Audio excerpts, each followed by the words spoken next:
Eventos finais. Capítulo 17. As 7 últimas pragas e os ímpios. O grande tempo de angústia. Primeira parte.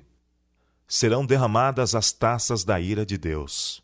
Solenes acontecimentos ainda ocorrerão diante de nós. Soará uma trombeta após a outra. Uma taça após a outra será derramada sucessivamente sobre os habitantes da terra. Logo, o mundo será abandonado pelo anjo da misericórdia, e as 7 últimas pragas estão para ser derramadas. Os raios da ira de Deus estão prestes a cair, e quando ele começar a punir os transgressores, não haverá um período de pausa até ao fim. As nações em conflito. 4 poderosos anjos detêm os poderes da terra, até que os servos de Deus sejam selados na fronte. As nações do mundo estão ansiosas por conflitos, mas são refreadas pelos anjos. Quando for removido esse poder moderador, virá um tempo de aflição e angústia. Serão inventados mortíferos artefatos de guerra. Navio com seu carregamento de seres humanos serão sepultados no grande abismo. Todos os que não têm o espírito da verdade se unirão sob a liderança de instrumentalidades satânicas, mas deverão ser mantidos sob o controle até que chegue o tempo para a grande batalha do Armagedom. O mundo inteiro se envolverá em ruína. Anjos acham-se hoje a refrear os ventos das contendas, para que não soprem antes que o mundo haja sido avisado de sua condenação vindoura. Mas está se formando uma tempestade, prestes a irromper sobre a terra, e quando Deus ordenar a seus anjos que soltem os ventos, haverá uma cena de lutas que nenhuma pena poderá descrever. A profecia do Salvador, relativa aos juízos que deveriam cair sobre Jerusalém, há de ter outro cumprimento, do qual aquela terrível desolação não foi senão tênue sombra. Na sorte da cidade escolhida, podemos contemplar a condenação de um mundo que rejeitou a misericórdia de Deus e calcou a pés a sua lei. Satanás mergulhará então os habitantes da terra em uma grande angústia final. Ao cessarem os anjos de Deus de conter os ventos impetuosos das paixões humanas, ficarão às soltas todos os elementos de contenda. O mundo inteiro se envolverá em ruína mais terrível do que a que sobreveio a Jerusalém na antiguidade. Deus é justo, bem como misericordioso. A glória de Deus é ser misericordioso, cheio de clemência, benignidade, bondade e verdade. Mas a justiça manifestada em punir o pecador é tão verdadeiramente a glória do Senhor como a manifestação de sua misericórdia. O Senhor Deus de Israel executará juízos sobre os deuses deste mundo, como aconteceu com os deuses do Egito. Com fogo, inundações, pragas e terremotos, ele despojará o mundo. Então seu povo redimido exaltar-lhe-á o nome, tornando-o glorioso na terra. Os que estão vivendo na última parte da história terrestre não se tornarão versados nas lições de Deus? Aquele que tem sido nosso intercessor, que ouve todas as orações e confissões dos penitentes, que é representado como um arco-íris, o símbolo de graça e de amor, por cima da cabeça, em breve cessará sua obra no santuário celestial. A graça e a misericórdia descerão então do trono, e a justiça tomará o seu lugar. Aquele a quem seu povo tem esperado assumirá a função a que tem direito, a de juiz supremo. Em toda a Bíblia, Deus é apresentado não somente como um ser de misericórdia e benignidade, mas também como um Deus de rigorosa e imparcial justiça. A certeza dos juízos de Deus. Em nosso tempo, o amor de Deus é retratado como sendo de tal natureza que o impediria de destruir o pecador. Os homens raciocinam de acordo com seu próprio padrão inferior do direito e da justiça. Pensavas que eu era teu igual? Salmo capítulo 50, verso 21. Eles avaliam a Deus por si mesmos, calculam como agiriam em determinadas circunstâncias e decidem que Deus procederá do modo como imaginam que eles fariam. Em nenhum reino ou governo é permitido que os transgressores da lei digam que punição deve ser imposta aos que têm infringido a lei. Tudo o que temos, todas as dádivas de sua graça que possuímos, nós a devemos a Deus. Assim como não é possível medir o céu a palmos, também não é possível calcular a agravante natureza do pecado contra esse Deus. O Senhor é um governante moral, bem como um pai. Ele é o legislador. faz e executa suas leis. A lei que não tem penalidade é ineficaz. Talvez seja feita a alegação de que um pai amoroso não quereria ver seus filhos sofrerem o castigo divino pelo fogo, enquanto tivesse o poder de livrá-los. Mas Deus, para o bem de seus súditos e para a segurança deles, punirá o transgressor. Deus não atua no mesmo nível que o homem. Ele pode fazer infinita justiça, que o homem não tem o direito de fazer aos seus semelhantes. Noé teria desagradado a Deus se houvesse afogado um dos escarnecedores e zombadores que o importunavam. Mas Deus submergiu o vasto mundo. Ló não teria o direito de impor alguma punição aos genros, mas Deus faria isso com toda a justiça. Quem dirá que Deus não fará o que ele diz que irá fazer? Os juízos ocorrem quando Deus retira sua proteção. Foi-me mostrado que os juízos de Deus não viriam sobre eles diretamente da parte do Senhor, mas desta maneira. Eles se colocam além de sua proteção. O Senhor adverte, corrige, repreende e indica o único caminho seguro. Então, se os que têm sido objeto de seu especial cuidado seguirem seu próprio rumo, independentemente do Espírito de Deus, se depois de reiteradas advertências resolverem fazer sua própria vontade, ele não encarregará seus anjos de impedirem os decididos ataques de Satanás contra eles. É o poder de Satanás que está em atividade no mar e na terra, causando calamidades e aflições, e arrebatando multidões para manter o domínio sobre sua presa. Deus usará seus inimigos como instrumentos para punir os que seguirem seus próprios e perniciosos caminhos, pelos quais a verdade de Deus tem sido deturpada, desfigurada e desonrada. O Espírito de Deus, insultado, rejeitado, injuriado, já está se retirando da terra. À medida que o Espírito de Deus se for afastando, a cruel obra de Satanás se efetuará em terra e mar. Os ímpios passaram os limites de seu tempo de graça. O Espírito de Deus, persistentemente resistido, foi por fim retirado. Desabrigados da graça divina, não têm proteção contra o maligno. Às vezes, santos anjos exercem poder destrutivo. Os juízos de Deus foram incitados contra Jericó. Ela era uma fortaleza. Mas o capitão do exército do Senhor, em pessoa, veio do céu para dirigir os exércitos celestiais num ataque à cidade. Anjos de Deus apoderaram-se dos sólidos muros e os derrubaram. Sob a direção divina, os anjos são todo-poderosos. Uma ocasião, em obediência à ordem de Cristo, mataram numa noite 185.000 homens do exército assírio. O mesmo anjo que viera dos passos reais para libertar a Pedro fora o mensageiro da ira e juízo a Herodes. O anjo tocou em Pedro para o despertar do sono. Foi com um contato diferente que ele feriu o ímpio rei, derribando seu orgulho e trazendo sobre ele o castigo do Todo-Poderoso. Herodes morreu em grande angústia de espírito e corpo, sob o juízo retributivo de Deus. Um único anjo destruiu todos os primogênitos dos egípcios, enchendo a terra de pranto. Quando Davi ofendeu a Deus, por contar o povo, um anjo fez aquela terrível destruição pela qual seu pecado foi punido. O mesmo poder destruidor exercido pelos santos anjos, quando Deus ordena, será exercido pelos maus quando ele o permitir. Há agora forças preparadas e que aguardam apenas o consentimento divino para espalharem a desolação por toda a parte. As duas primeiras pragas. Quando Cristo cessar de interceder no santuário, será derramada a ira que, sem mistura, se ameaçar a fazer cair sobre os que adoram a besta e sua imagem, e recebem o seu sinal.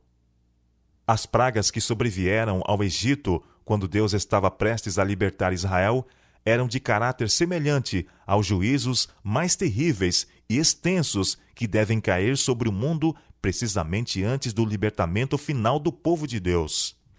Diz o autor do Apocalipse, descrevendo esses tremendos flagelos: fez-se uma chaga má e maligna nos homens que tinham o sinal da besta e que adoravam a sua imagem. O mar se tornou em sangue como de um morto, e morreu no mar toda a alma vivente. As pragas estavam caindo sobre os habitantes da terra. Alguns estavam acusando a Deus e amaldiçoando-o. Outros se precipitavam para o povo de Deus e pediam que se lhes ensinassem como poderiam escapar dos seus juízos. Mas os santos nada tinham para eles. A última lágrima pelos pecadores tinha sido derramada. Oferecida havia sido a última oração aflita. Arrostado o último peso de cuidados pelos pecadores e dada a última advertência. A terceira praga. Vi que os 4 anjos segurariam os 4 ventos até que a obra de Jesus estivesse terminada no santuário, e então viriam as 7 últimas pragas. Estas pragas enfureceram os ímpios contra os justos, pois pensavam que nós havíamos trazido juízos divinos sobre eles, e que se pudesse livrar a terra de nós, as pragas cessariam. Saiu um decreto para se matarem os santos, o que fez com que estes clamassem dia e noite por livramento. Este foi o tempo de angústia de Jacó. Então todos os santos clamaram com angústia de espírito e alcançaram livramento pela voz de Deus. E os rios e fontes das águas se tornaram em sangue. Terríveis como são estes castigos, a justiça de Deus é plenamente reivindicada. Declara o anjo de Deus: Justo és tu, ó Senhor, porque julgastes estas coisas. Visto como derramaram o sangue dos santos e dos profetas, também tu lhes deste o sangue a beber, porque disto são merecedores. Apocalipse capítulo 16, versos 2 a 6.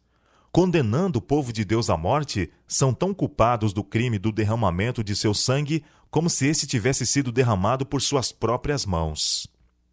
A quarta praga.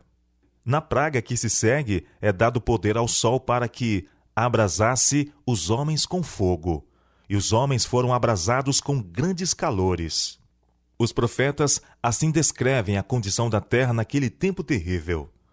E a terra está triste, porque a colheita do campo pereceu. Todas as árvores do campo se secaram, e a alegria se secou entre os filhos dos homens. A semente apodreceu debaixo dos seus torrões, os celeiros foram assolados. Como geme o gado. As manadas de vacas estão confusas, porque não tem pasto. Os rios se secaram, e o fogo consumiu os pastos do deserto. Os cânticos do templo serão gritos de dor naquele dia, diz o Senhor Jeová. Muitos serão os cadáveres. Em todos os lugares serão lançados fora em silêncio. Estas pragas não são universais. Ao contrário, os habitantes da terra serão inteiramente exterminados. Contudo, serão os mais terríveis flagelos que já foram conhecidos por mortais. A quinta praga. Com brado de triunfo, zombaria e imprecação, multidões de homens maus estão prestes a cair sobre a presa, quando eis um denso negror, mais intenso do que as trevas da noite, cai sobre a terra. Então o arco-íris, resplandecendo com a glória do trono de Deus, atravessa os céus e parece cercar cada um dos grupos em oração. As multidões iradas subitamente se detêm, silenciam seus gritos de mofa. É esquecido o objetivo de sua ira sanguinária. Com terríveis pressentimentos contemplam o símbolo da aliança de Deus, anelando pôr-se ao amparo de seu fulgor insuperável. É à meia-noite que Deus manifesta o seu poder para o livramento de seu povo. O sol aparece resplandecendo em sua força. Sinais e maravilhas se seguem em rápida sucessão. Os ímpios contemplam a cena com terror e espanto, enquanto os justos veem com solene alegria os sinais de seu livramento. A lei de Deus aparece no céu. Aparecerá então de encontro ao céu uma mão segurando 2 tábuas de pedra dobradas uma sobre a outra. Diz o profeta: os céus anunciarão a sua justiça, pois Deus mesmo é o juiz. Salmo 50, verso 6. Aquela santa lei, a justiça de Deus, que por entre trovões e chamas foi no Sinai proclamada como guia da vida, revela-se agora aos homens como a regra do juízo. A mão abre as tábuas e vence os preceitos do decálogo, como que traçados com pena de fogo. As palavras são tão claras que todos a podem ler. Desperta-se a memória, varrem-se de todas as mentes as trevas da superstição e a heresia, e os 10 preceitos divinos, breves, compreensivos e autorizados, apresentam-se à vista de todos os habitantes da terra. Os perdidos condenam seus falsos pastores. Membros da igreja que viram a luz e se convenceram, mas confiaram a salvação de sua alma ao pastor, No dia de Deus ficarão sabendo que outra pessoa não pode pagar o resgate por suas transgressões. Haverá um terrível clamor. Estou perdido, eternamente perdido. Homens ficarão com vontade de despedaçar os pastores que pregaram falsidades e condenaram a verdade. Todos se unem em acumular suas mais amargas condenações contra os ministros. Pastores infiéis profetizaram coisas agradáveis, levaram os ouvintes a anular a lei de Deus e a perseguir os que a queriam santificar. Agora, em seu desespero, esses ensinadores confessam perante o mundo sua obra de engano. As multidões estão cheias de furor. Estamos perdidos, exclamam, e vós sois a causa de nossa ruína. E voltam-se contra os falsos pastores. Aqueles mesmos que mais os admiravam pronunciarão as mais terríveis maldições sobre eles. As mesmas mãos que os coroavam de lauréis levantar-se-ão para destruí-los. As espadas que deveriam matar o povo de Deus são agora empregadas para exterminar os seus inimigos. Vemos aí que a igreja, o santuário do Senhor, foi a primeira a sentir o golpe da ira de Deus. Os anciãos, aqueles a quem Deus dera grande luz e que haviam ocupado o lugar de depositários dos interesses espirituais do povo, haviam traído o seu depósito. A palavra de Deus é invalidada por falsos pastores. Em breve, sua obra recairá sobre si mesmos. Então serão testemunhadas as cenas descritas em Apocalipse 18, em que os juízos de Deus cairão sobre a Babilônia mística. A sexta praga. Os espíritos diabólicos sairão aos reis da terra e ao mundo inteiro, para segurá-los no engano e forçá-los a se unirem a Satanás em sua última luta contra o governo do céu. O Espírito de Deus está gradualmente se retirando do mundo. Satanás também está concentrando as forças do mal, dirigindo-se aos reis do mundo inteiro para reuni-los sobre o seu estandarte e prepará-los para a peleja do grande dia do Deus Todo-Poderoso. Após a descrição que João, em Apocalipse 16, faz desse poder operador de milagres, que ajuntará o mundo para o último grande conflito, os símbolos são deixados para trás e a voz da trombeta dá mais uma vez o sonido certo. Eis que venho como vem um ladrão. Bem-aventurado aquele que vigia e guarda as suas vestes, para não andar nu e não se veja sua vergonha. Depois de sua transgressão, Adão e Eva estavam nus, pois a vestimenta de luz e proteção se apartara deles. O mundo terá esquecido a admoestação e as advertências de Deus, como aconteceu com os habitantes do mundo no tempo de Noé, e também com os moradores de Sodoma. Eles acordaram com todos os seus planos e invenções de iniquidade, mas, de repente, choveu fogo do céu e consumiu os ímpios habitantes. Assim será no dia em que o Filho do Homem se manifestar. A última grande batalha entre o bem e o mal. Dois grandes poderes opostos são revelados na última grande batalha. De um lado está o Criador do céu e da terra. Todos os que se encontram do seu lado têm o seu selo. Eles são obedientes às suas ordens. Do outro lado está o príncipe das trevas, com os que escolheram a apostasia e a rebelião. Um terrível conflito encontra-se diante de nós. Aproximamo-nos da peleja do grande dia do Deus Todo-Poderoso. O que tem estado sob o controle será solto. O anjo da misericórdia está dobrando as asas, preparando-se para descer do trono e deixar o mundo sob o domínio de Satanás. Os principados e poderes da terra estão em acirrada revolta contra o Deus do céu. Estão cheios de ódio contra os que o servem. E em breve, muito em breve, será travada a última grande batalha entre o bem e o mal. A terra será o campo de batalha, o local da peleja e da vitória finais. Aqui, em que por tanto tempo Satanás tem instigado os homens contra Deus, a rebelião será debelada para sempre. As batalhas entre os dois exércitos são tão reais como as travadas pelos exércitos deste mundo, e do resultado do conflito espiritual dependem destinos eternos. Todo mundo se concentrará de um lado ou do outro. Todo mundo estará em um ou outro lado da questão. Será travada a batalha do Armagedom, e nesse dia nenhum de nós deverá estar dormindo. Precisamos estar bem despertos, como as virgens prudentes, tendo azeite em nossas vasilhas com nossas lâmpadas. O poder do Espírito Santo deve estar sobre nós, e o capitão do exército do Senhor estará à frente dos anjos do céu para dirigir a batalha. A inimizade de Satanás contra o bem manifestar-se-á cada vez mais, ao conduzir ele em atividade suas forças em sua última obra de rebelião. E toda alma que não esteja inteiramente entregue a Deus e não seja guardada pelo poder divino, fará uma aliança com Satanás contra o céu e se unirá na batalha contra o governador do universo. Logo, todos os habitantes da terra terão tomado partido, ou a favor ou contra o governo do céu. A sétima praga. Precisamos estudar o derramamento da sétima taça. Os poderes do mal não capitularão no conflito sem uma luta.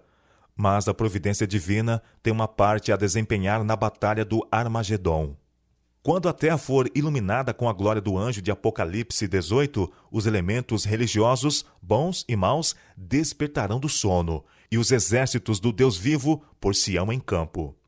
Em breve será travada a batalha do Armagedon, aquele em cuja vestimenta está escrito o nome, Rei dos Reis e Senhor dos Senhores, conduz os exércitos do céu, montados em cavalos brancos e vestidos de linho fino, branco e puro. A terra inteira se levanta, dilatando-se como as ondas do mar. Sua superfície está a quebrar-se. Seu próprio fundamento parece ceder. Cadeias de montanha estão a sossobrar. Desaparecem ilhas habitadas. Os portos marítimos, que pela iniquidade se tornaram como Sodoma, são tragados pelas águas enfurecidas. As mais orgulhosas cidades da terra são derribadas. Os suntuosos palácios em que os grandes homens do mundo dissiparam suas riquezas com a glorificação própria desmoronam-se diante de seus olhos. As paredes das prisões fendem-se, e o povo de Deus, que estivera retido em cativeiro por causa de sua fé, é libertado.